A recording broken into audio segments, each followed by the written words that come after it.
Sir, thanks for joining us today on Leadership Blog, which is a podcast on topics of interest to the Air Force Lifecycle Management Center community. And the topic of interest today is the Air Force's packaging lab. So, sir, if you could introduce yourself to the audience and give us a little background on your career. Sure. My name is Joel Sullivan. I'm the section chief of the Air Force Packaging Technology and Engineering Facility here at Wright-Patterson.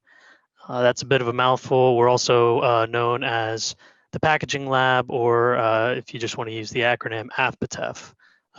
That's also something that we refer to ourselves as. I have been with the Air Force since 2004 and started shortly after I graduated from college. And I've spent my entire Air Force career in this organization. So started out as a mechanical engineer, just a project engineer, worked my way up to lead engineer, and then just recently moved into the section chief position. So if you could tell us a little bit about the team, how many people do you have? Where all are you located? Sure. So we are the central packaging engineering organization for the Air Force. So we're the primary source of packaging engineering, development, investigation, test, and evaluation of specialized containers, materials, methods, and techniques. So that's, once again, a bit of a mouthful, but we're primarily focused on specialized container design and testing. So our organization is currently made up of 16 personnel. That includes engineers, welders, machinists, sheet metal mechanics, and financial personnel. And we're all located right here at Wright-Pat. We operate out of two buildings on Area A, Building 70 and Building 255. And I guess one of the other key aspects of our organization is that we're a cost reimbursable organization. So we charge our customers for the manpower and for the materials for their respective projects. So in addition to designing packaging, you also build it as well, correct? We do. That's one of the things that makes our organization somewhat unique, at least from an Air Force perspective, is we have design, fabrication, and testing capabilities all in-house. So all of our designs are prototyped here in-house under the oversight of our design engineers, and then they're also tested in-house. So that's one of the nice aspects of our finalized container designs is they've been through the whole process here in-house, and they've been fine-tuned through that whole process, so through a very robust testing process to ensure that they're going to meet our customers' requirements. Okay, all right. Now, of course, we live in a world now where everything is shipped all the time. I mean, people experience this every day in their lives. I ordered something from Amazon recently, got this giant package and opened it up, and there was a bunch of styrofoam peanuts inside there, and then there were some of those airbags inside, and then there was a tiny little box that had my floss in it down at the very bottom of the thing. And so I would assume you guys engineer a little bit better packaging than that. Yeah, we're a little bit more sophisticated than that. For the most part, we don't deal with packaging in fiberboard boxes. Like a lot of those packages you would receive from Amazon. That particular package, I would say, was a little bit overpackaged, especially if you just had floss in there. But it's packaging is designed for it's the packaging required is based off of the requirements for the particular item that you're packaging. So one of the things that we go through with each one of our customers when we start a container design is we go through a whole requirements gathering process. So you need to have a firm understanding of what that item needs in order to get from point A to point B and be ready to operate as the warfighter needs it to. So one of the key things there is the fragility of the item that you're dealing with. Now, the floss that you received probably has a pretty high fragility. You can drop that, you could throw that around up against a wall, and you would still be able to use that floss after the fact.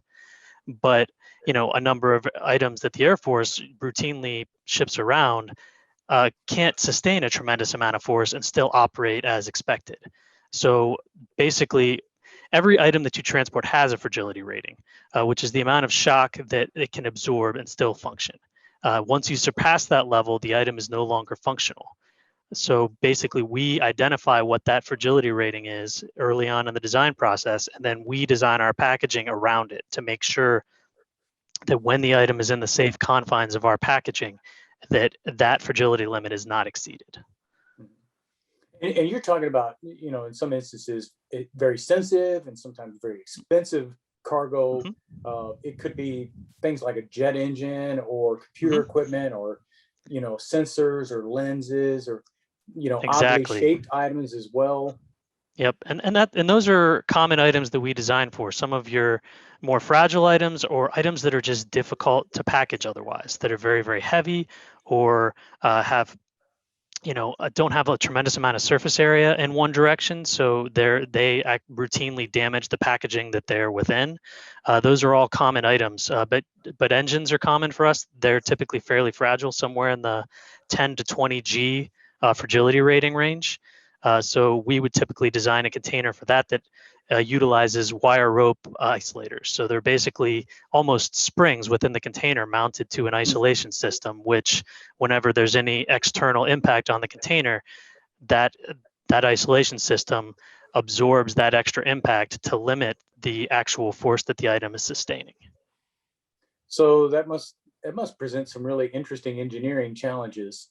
It does. But the requirements vary wildly between our different container designs. So there's a lot of different things that can be factored in. Sometimes we have different tie down requirements or size and weight limitations. Some of our items require electrostatic discharge protection. A lot of items that we design containers for have hazardous material within them, which opens up a whole additional set of requirements. There's variance between items. There's the variance between shipping configurations. Sometimes additional items ship with your primary item, but one of the things that we always like to tell our customers when they're having a container designed is that container design is, especially a long life container design, is an investment. So you're changing out, you're going for a more sophisticated design that's going to protect your item, and you're almost always going to pay a little bit more upfront for that. But this container is going to last a minimum of 20 years in the field, and we have container designs that have been out in the field for over 30 years now, that are functioning perfectly, or that are perfectly functional. Occasionally, some of those will be sent in for refurbishment. If a gasket is blown, or if an operator runs a forklift through the sidewall. But that's the nice thing about long life containers, is they're repairable as well, and then can be refielded for a fraction of the original price. So that's the design's different for every container, but the nice thing about our facility is we can design for any of those different numbers of requirements, and sometimes you have some requirements that don't work so well together. When say you have a lift and carry requirement, but you also have a large item. So then we find some happy median. Perhaps we install casters on the container, or four-way forklift and pallet jack capability for the container, something like that, to make it more maneuverable so they don't need the hand carry. Mm-hmm. Yeah. That must have been a pretty exciting job to come through right out of college. It is. It's a lot of fun because every project is different, and you have a lot of design freedom.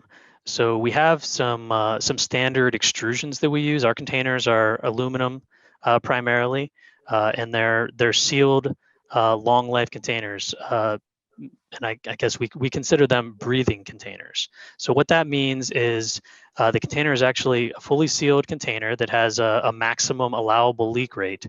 And then it has a pressure equalizing valve that's installed in the container, so that when the container is on an aircraft, for example, and there's a change in altitude, the container will release pressure if it reaches a certain vacuum or pressure point, to allow the container to stabilize with the atmosphere that it's in. And then that breathes over desiccant, which sucks the humidity from the exterior out of the interior of the container. I see. And you said that you're cost reimbursable organization. So when units come to you and they need packaging for a piece of cargo or something, then they pay you to deliver that. Yeah, typically they provide us some upfront information on their item and some what they believe some of their initial requirements are, and then we develop a proposal for them that we send to them for the container design and prototype. And then we typically each one of our design projects has 3 deliverables. Well, technically 4, depending on the shape that the prototype is in, following testing. So we deliver the prototype container if it's still usable following the robust testing that I alluded to earlier. We also provide a full a production level drawing package, as well as a draft special packaging instruction and a full up project report that includes all testing results. Okay. And now, does this carry if the cargo is being moved on an Air Force aircraft, or if it's on a contract aircraft or something like that as well? Yeah, so we design to a number of standards. So we design our containers to SAE ARP 1967, which is a container design specification, and also to MIL standard 648, which is the MIL standard container design specification. And that has a number of tests outlined that you need to perform dependent on container size and weight.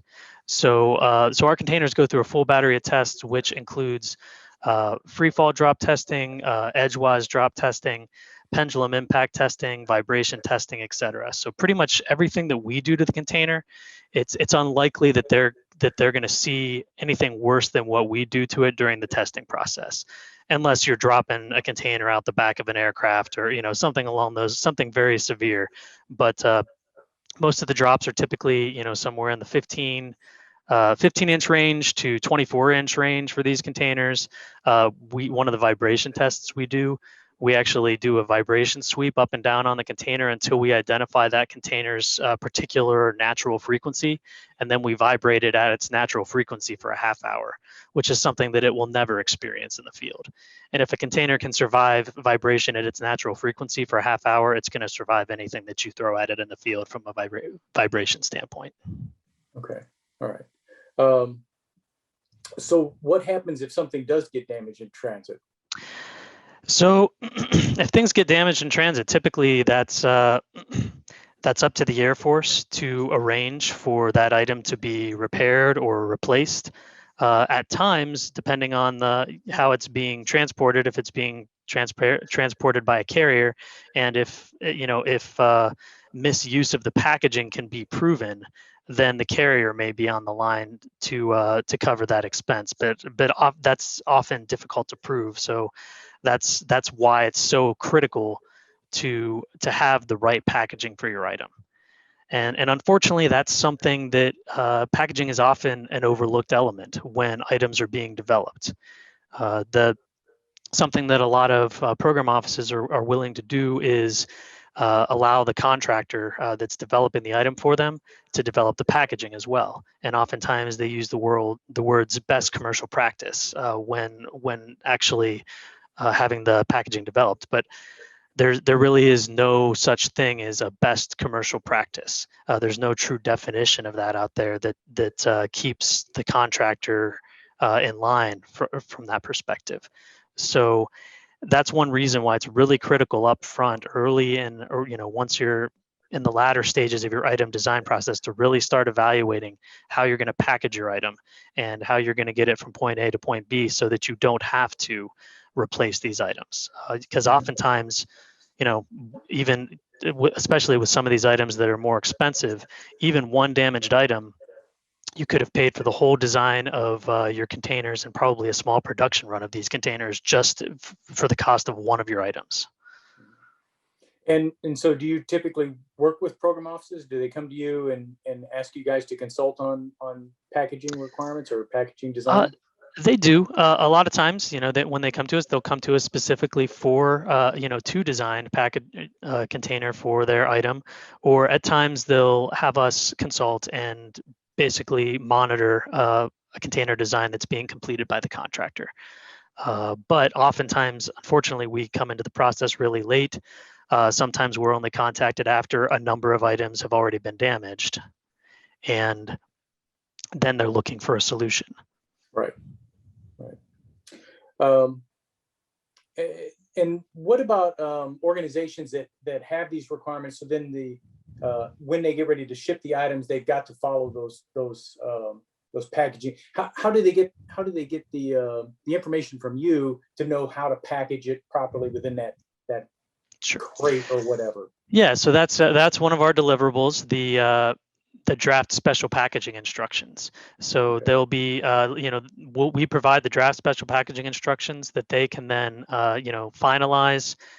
Typically, there's not much in the way to do from a finalization standpoint, but then those can be released and loaded into spires, where those can be pulled down by any Air Force organization that's packaging the item in this container. But sometimes our special packaging instructions are just used as source data in the development of TOs and other things like that. But yeah, we have a very detailed, the special packaging instruction includes drawings and text explaining exactly how to use the container, how to put it in, how to remove it, how much desiccant to put in, everything that they need to know. Mm-hmm. And I would imagine organizations because I'm sure some of this cargo gets shipped once in a blue moon, and so you might not have anybody who's got any real experience with it. So they reach out to you and get some some walkthrough, some hands-on. Occasionally, if they don't have access to some of that other information we provided, but yeah, typically the spy should be even to somebody who's not experienced with packaging the item inside the container. The spy should tell them everything that they need to know. Okay. So, sir, this just about brings us to the end of our time. Okay. Is there anything that we left out, or anything that we forgot to mention, or? Let me see. I think that we covered nearly everything. I guess yeah, just one of the things I'll reinforce a few of the features of our container designs. Mm-hmm. So like I said, our container designs are going to last a minimum of 20 years. They're controlled breathing sealed containers. One of the big things, I guess, that I didn't mention previously is the fact that they're a sealed container allows it to be stored outside, which gives you a lot of additional versatility from a storage standpoint. All of our container designs are stackable.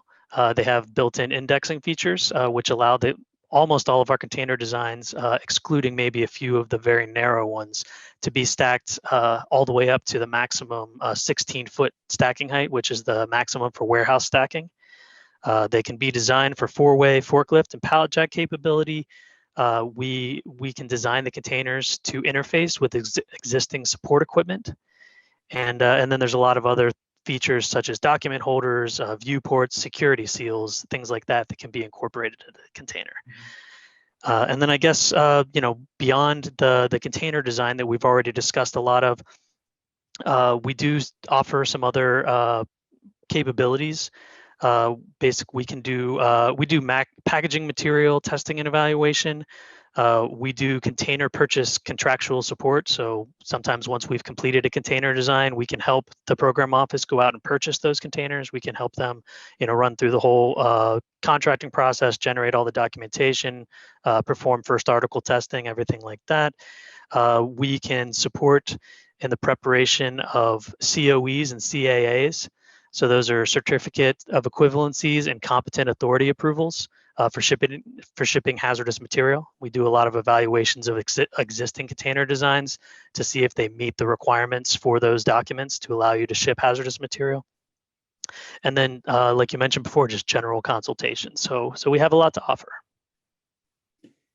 All right. Yeah, that's very interesting stuff, sir. So, again, appreciate your time today on Leadership Blog, and thanks for speaking with us.